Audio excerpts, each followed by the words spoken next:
Assalamualaikum warahmatullahi wabarakatuh. Alhamdulillah wassalatu wassalamu ala Rasulillah. Segala puji dan puja kehadirat Allah Subhanahu wa taala, juga salawat dan taslim kepada Nabi besar Muhammad sallallahu alaihi wa ala alihi wa sahbihi wasallam.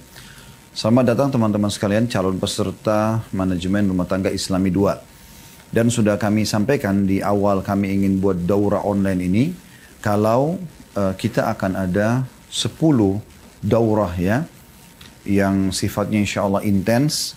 Manajemen rumah tangga Islami 1 yang sudah kita laksanakan pada pertemuan yang lalu. Dan Alhamdulillah dihadiri lebih dari 1000 peserta. Dan kita sudah membahas hal yang mendasar sekali dalam rumah tangga sesuai dengan pandangan Islam. Yaitu tentang masalah definisi pernikahan, tujuan pernikahan, kemudian ada perbedaan atau konsep gender dalam Islam. Juga kita jelaskan bagaimana perbedaan antara laki-laki sama perempuan. Kemudian tata cara ta'aruf Islami. Kemudian tata cara pernikahan Islami. Lalu setelah itu kita bicara tentang hak dan kewajiban suami istri. Lalu kemudian kita masuk ke masalah seksual dalam Islam. Dan yang terakhir adalah bagaimana membentuk suasana rumah Islami. Itu kurang lebih isi materi daripada daurah manajemen rumah tangga Islami 1. Dan itu sangat dasar sekali, pondasi pertamanya. Kita akan masuk insya Allah hari Selasa depan ini, selama 3 hari juga, Selasa, Rabu, dan Kamis, manajemen rumah tangga Islami 2, dengan materi ya, yang berhubungan dengan tahap setelahnya. Setelah Anda menjadi suami istri, umumnya ya, 90% lebih orang dikaruniai anak. Mungkin kurang dari 10% atau kurang dari 5% orang-orang yang mandul tidak dikarunia anak. Umumnya orang pasti dikarunia anak. Karena memang dengan adanya pernikahan tersebut, target utamanya sebagaimana kita jelaskan untuk populasi. Jadi manajemen rumah tangga Islami 1 kita sudah jelaskan. Tanpa ada pernikahan yang benar ini, maka tidak ada juga perkembangan manusia yang sah sesuai dengan apa yang Allah Subhanahu wa ta'ala inginkan. Ya. Oleh karena itu di manajemen rumah tangga Islami 2 kita akan bicara tentang masalah hak anak. Kemudian kita akan bicara hak orang tua. Dan kita akan bicara tentang hak kerabat. Ya. Kita diberikan gambaran secara gamblang insya Allah tentang masalah gambaran ini. Dan nanti manajemen rumah tangga Islami 3-10 itu membahas tentang kiat-kiat 30 kiat mempertahankan rumah tangga. Karena biasanya kalau rumah tangga sudah mulai jalan, ada suka dukanya, umumnya syaitan lebih gencar lagi bermain untuk merusak rumah tangga tersebut. Karena memang ada hadis Nabi SAW yang berbunyi, iblis memiliki singgasana di lautan. Dan dia selalu berusaha agar ya, mendapatkan laporan dari anak cucunya. Ada yang melaporkan baru membuat orang mabuk, ada yang baru membuat orang membunuh. Tapi dianggap biasa oleh dia. Sampai ada yang mengatakan saya baru menceraikan suami istri. Maka iblis pun menundukkan cucunya itu atau bawahannya itu di sebelah singgasana atau di sebelah dia di singgasananya dan mengatakan engkaulah jagoannya. Nah, dianggap itu adalah hal yang paling gampang untuk merusak ya, tatanan kehidupan anak Adam atau orang-orang yang beriman dengan rusaknya rumah tangganya. Nah, itu nanti akan kita bahas di manajemen rumah tangga Islami 3 berturut-turut sampai 10 tentang 30 kiat ya, mempertahankan rumah tangga. Tapi kali ini kita akan bahas insya Allah pembukaan agar Anda bisa lebih memahami apa isi daripada daurah manajemen rumah tangga Islami 2. Yang pertama adalah hak anak. Dan itu terdiri dari kurang lebih 10 poin. Yang pertama adalah memilih pasangan yang tepat. Memilih pasangan yang soleh dan soleha. Ini adalah hak anak yang pertama. Karena kita menikah akan ada interaksi biologis, ada sperma yang tertuangkan, bisa membuahi sel telur, akhirnya hamil. Dan akhirnya mengubah status ya. Kedua orang ini yang tadinya cuma suami istri akan menjadi ayah dan ibu. Mereka punya anak. Dan saya sudah bahasakan tadi 90% ya, itu memang orang punya anak. Ya. Maka ada hak mereka. Nah, agar kita mendapatkan keturunan yang baik, keturunan yang soleh dan soleha, kita butuh pasangan yang statusnya sama, soleh dan soleha juga. Ingat saudaraku, status sperma yang salah diletakkan di rahim wanita yang fasiqah, wanita yang kafirah, hanya karena kecantikannya tapi dia buruk akhlaknya, seorang pezina, orang yang bergaul bebas, kemudian dia hamil, maka sudah cukup, dan anak itu lahir, sudah cukup dia menjadi status ibu anak kita selamanya. Status sperma, apalagi kalau tiap hari Anda berhubungan biologis sama perempuan buruk ini. Maka kita temukan nanti anak kita akan buruk akhlaknya sebagaimana dia. Bergaul bebas, tidak tutup aurat, tidak sholat, berkata kasar, segala macam hal yang berhubungan dengan masalah itu. Begitu juga dengan kalau seorang wanita salah mencari pasangan hanya karena ketampanan, hanya karena kekayaan. Akhirnya yang terjadi adalah status sperma laki-laki jahat itu atau fasik atau kafir itu tertumpah di rahimnya si wanita ini. Lalu dia hamil, lalu lahir anak tersebut. Maka sudah cukup membuat si laki-laki buruk itu akan menjadi ayah anak kita selamanya. Dan dia akan menanamkan hal-hal yang buruk itu. Ya, kebiasaan buruk-buruk dia yang mungkin akan dilihat dalam keseharian nantinya. Oleh karena itu ini hak pertama anak dan kita akan rincikan panjang lebar berhubungan dengan poin ini. Yang kedua adalah makanan dan minuman yang halal. Ini bagaimana kita mencari makanan dan minuman yang halal. Karena kapan ada sesuatu yang haram yang masuk ke tubuh anak kita, maka itu akan mempersulit dia untuk beribadah kepada Allah Subhanahu wa taala dan justru mendekatkan dia pada hal-hal yang haram lainnya. Karena makanan dan minuman yang haram ini tumbuh di badan akan mendatangkan penyakit, akan mendatangkan kenakalan, memudahkan syaitan untuk masuk.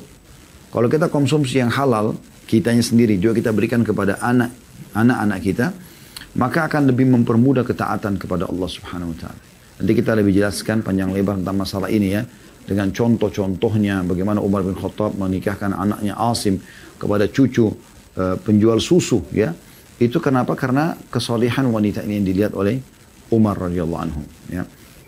Dan dia tidak mau makan sesuatu yang haram. Kemudian yang ketiga adalah akikah. Nah, ini mungkin yang sering didengar ya. Tapi ini hak yang ketiga setelah dua hal tadi itu. Akikah artinya kita menyembelihkan hewan buat anak kita yang baru lahir di hari ketujuhnya. Itu kalau anak laki-laki 2 ekor domba atau kambing dan anak perempuan 1 ekor domba atau kambing.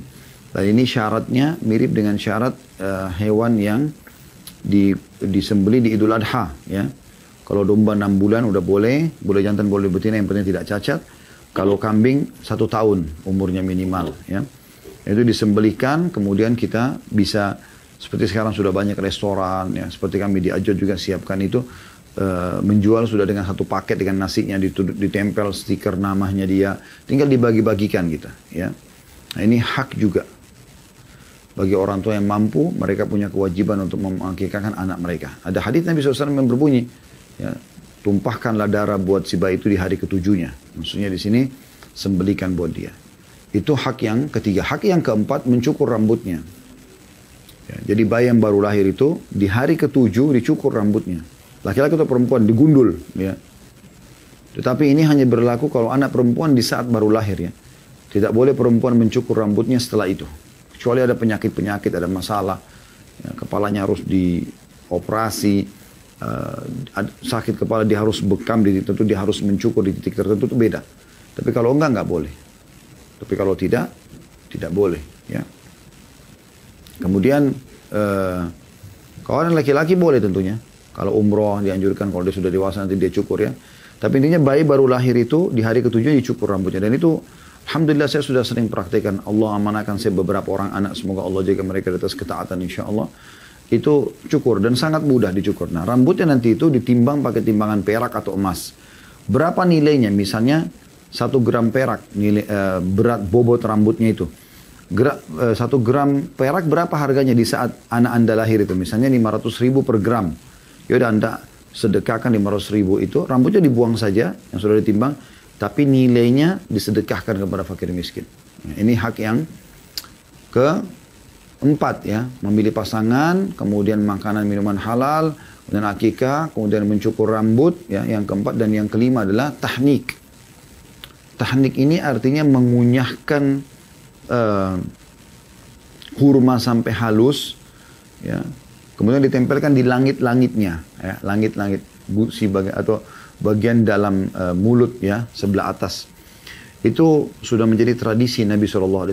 Setiap kali ada bayi baru lahir di Madinah, selalu saja kalau dibawa kepada beliau mengambilkan sebutir kurma, lalu kemudian dikunyah dengan halus, lalu kemudian dimasukkan atau ditempelkan di langit-langit, bayi itu mengusapnya.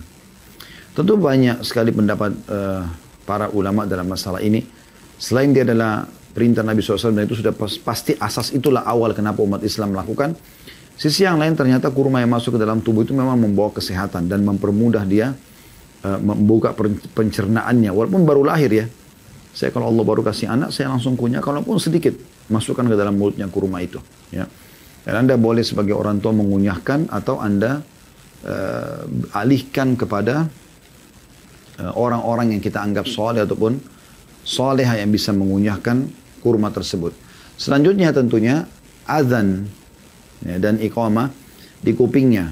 Walaupun ini khilaf ulama tentang masalah kesahihan riwayatnya, tapi Ibnu Qayyim rahimahullah membolehkan dalam kitab beliau khusus masalah orang bayi yang baru. Nanti kita akan jelaskan panjang lebar berhubungan dengan masalah itu. Ya, itu jadi yang memilih pasangan yang soleh atau soleha ini yang pertama. Yang kedua kita memilihkan atau mengkhususkan makanan minuman halal. Yang ketiga akikah, yang keempat mencukur rambut, yang kelima tahnik atau mengunyahkan kurma, yang keenam adzan dan iqamah, yang ketujuh memilihkan nama yang baik. Memilihkan nama yang baik anak ini supaya jangan sampai ya nama-namanya buruk. Karena Nabi SAW mengatakan perindahlah nama kalian karena sesungguhnya karena akan dipanggil dengan nama-nama kalian pada hari kiamat nanti. Ya, jadi nama-nama ini dan nama ini nanti akan kita jelaskan panjang lebar seperti apa sih nama-nama yang dibutuhkan dan dibolehkan dalam syariat. Dan mana nama-nama yang terbaik ya buat laki-laki dan perempuan. Serta seperti apa komposisi daripada nama itu. Jadi tidak perlu banyak-banyak gitu ya. Kayak di Indonesia biasanya Muhammad, Yusuf, Harun. Muhammad, Nabi, Yusuf, Nabi, Harun, Nabi. Lalu siapa yang dia mau pakai? Kalau dia pakai nama Yusuf berarti dia tinggalkan nama Muhammad. Nah, Nabi Muhammad SAW lebih abdul daripada Nabi Yusuf. Misal contoh. Atau dia pakai nama Muhammad tapi diganti dengan nama yang buruk. Atau nama Muhammad diringkas Mat. Muhammad artinya mulia, Mat artinya dipanjangkan, tidak bisa ketemu. Maka pilih satu komposisi nama saja. Kita lihat para nabi-nabi namanya satu. Adam, Yunus, Hud, Saleh, Shu'aib, Ibrahim, Ishak, Yakub. Satu nama. Musa, Isa, Muhammad alaihissalam. Kalau kita Muhammad, Yusuf, Harun. Muhammad, Nabi, Yusuf, Nabi, Harun, Nabi. Siapa yang dia mau pakai namanya? Untuk apa ini? Gitu kan? Sama dengan istri-istri Nabi. Aisyah, Hafsah. Ya. Satu nama. Sauda, Hindun. Satu nama. Kalau Ummu Salamah, anaknya namanya Salamah. Ya, maka dipanggil Ummu Salamah. Namanya cuma satu semua itu. Sauda, ya, Zainab, Maimunah, Sofiyah. Satu nama. Kita di Indonesia kadang-kadang pakai Siti Aisyah. Siti itu artinya ibu. Aisyah, ibu Aisyah. Karena kita menghormati Aisyah. Kenapa harus kita pakai Siti misalnya? Nah, ini contoh. Ini akan kita insya Allah luruskan nanti di bahasannya. Kemudian kita juga akan masuk ke yang ke-8, yaitu menyusui. Ini termasuk hak anak. Menyusui. Ya. Baik di antara ibu-ibu karena alasan, maaf tidak mau payudaranya rusak segala macam atau berubah, maka nggak mau menyusui bayinya. Enggak. Allah jadikan ada air susu mengalir di urat-urat saraf di payudara Anda itu untuk si bayi itu haknya dia. Rezekinya dia. Itu hak anak. Kecuali ASI Anda memang tidak keluar sama sekali. Ini akan ada dalil-dalil berhubungan dengan masalah itu. Dan yang terakhir adalah pola pendidikan sehat. Ya. Tentu di sini nanti ada juga pergaulan. Masuk dalamnya insya Allah ini kita akan bahas panjang lebar. Bagaimana kita memiliki pola pendidikan yang sehat untuk anak kita. Kemudian kita masuk itu hak anak-anak. Kita panjang lebar jelaskan dalil-dalilnya. Kemudian yang kedua adalah kita akan membahas hak orang tua. Dalamnya mendoakan orang tua, kemudian selalu doa yang baik, walaupun orang tua kita itu tidak buruk. Orang tua kita dalam kondisi jahat, fasik ayah ataupun fasik ibu kita, jauh dari agama ataupun kafir, tetap kita doakan agar Allah berikan mereka hidayah. Apalagi kalau dasarnya mereka itu orang-orang baik. Orang tua yang sangat santun, yang sangat baik, berkorban buat kita, maka lebih layak untuk kita berbakti pada mereka. Doakan mereka, kemudian melayani ya, semua kebutuhannya. Sampai dinukil para salafus salih itu ada yang sampai menyisir rambut ibunya, menyisir rambut ayahnya, menyiapkan sendal mereka, ya, membersihkan rumah mereka dan seterusnya. Ini melayani secara umum gitu kan. Kemudian yang ketiga memenuhi kebutuhan makanan, minuman, pakaian. Kemudian yang keempat mematuhi pada hal yang ma'ruf. Ini hak dasar orang tua yang panjang lebar insya Allah kita akan rincikan nanti. Kemudian yang terakhir kita akan bahas insya Allah di daurah kita nanti yaitu hak kekerabatan. Nah kita sekarang, saya sudah singgung di manajemen rumah tangga Islami 1. Kalau Anda yang ikut di sini, ikut daurah itu ya. Kalau kita menikah dengan seseorang, tanda kutip di sini, kita pun sebenarnya juga menikah dengan kerabatnya. Ini harus kita fahami. Dia tidak sendirian. Dia punya orang tua, dia punya tante, dia punya paman, dia punya saudara. Ada orang subhanallah eksklusif. Dia menikah sama seseorang, dia hanya mau sama pasangannya. Dia nggak mau kalau mertuanya datang, dia nggak mau kalau iparnya datang, dia nggak mau kalau tantenya, pasangannya atau omnya untuk ketemu. Ini nggak mungkin. Bagaimana caranya kita menghapus status mertua kita, orang tua pasangan kita? Tidak mungkin. Nggak mungkin itu. Tidak akan terhapus sampai hari kiamat. Tidak mungkin juga kita menghapus status saudara-saudaranya yang merupakan ipar kita. Nggak mungkin. Tapi kan Ustaz, saya sumpah mertua saya itu cerewet atau ipar saya suka campuri. Ya itu resiko Anda nikah sama anaknya ataupun saudaranya. Gitu. Tinggal kita bagaimana membangun bahasa atau komunikasi yang sehat dengan pasangan kita. Nanti akan kita bahas problematika yang dihadapin ya. Nanti dari tema ini Anda akan bisa banyak bertanya insya Allah ke depannya di daurah ini. Karena daurah ini kita tidak akan live-kan, kita akan khususkan. Dan insya Allah dengan sedikit uang yang Anda infakkan, Anda akan mendapatkan materi yang lebih intens insya Allah. Dan saya berharap teman-teman mengikuti semua ya daurah ini per 3 hari. Daurah manajemen rumah tangga Islami 1 sudah, daurah manajemen rumah tangga Islami 2, nanti kita akan masuk lagi daurah manajemen rumah tangga Islami 3 dan jaraknya kurang lebih 2 pekan setiap daurah ini sampai insya Allah 10 kali Anda akan kami berikan sertifikat nanti dan kami akan buat ada 2 sertifikat, ada sertifikat yang silver, sertifikat ini bagi orang yang ikut daurah saja tapi tidak mengikuti ujian ya. Nanti kita ada sertifikat yang gold itu yang mengikuti ujian dan akan ada penilaian di situ ya. Insya Allah itu akan ada perbedaan karena yang ikuti dari awal sampai akhir dan dia ikut dalam ujian kita nanti ya, itu seperti orang yang sedang mengikuti satu kelas khusus berhubungan dengan masalah ini. Allahu a'lam. Ini kurang lebih teman-teman sekalian kronologis daripada manajemen rumah tangga Islami 2 dan lebih dalam nanti kita akan bahas insya Allah di temanya. Ajak kerabat-kerabat Anda, teman-teman kantor Anda, siapa saja yang Anda kenal, relasi-relasi Anda untuk menghadiri daurah ini insya Allah mudah-mudahan bisa memberikan manfaat yang baik dalam masalah rumah tangga kita. Subhanakallah wa bihamdika, asyhadu an la ilaha illa anta astaghfiruka wa atubu ilaik. Wassalamualaikum warahmatullahi wabarakatuh.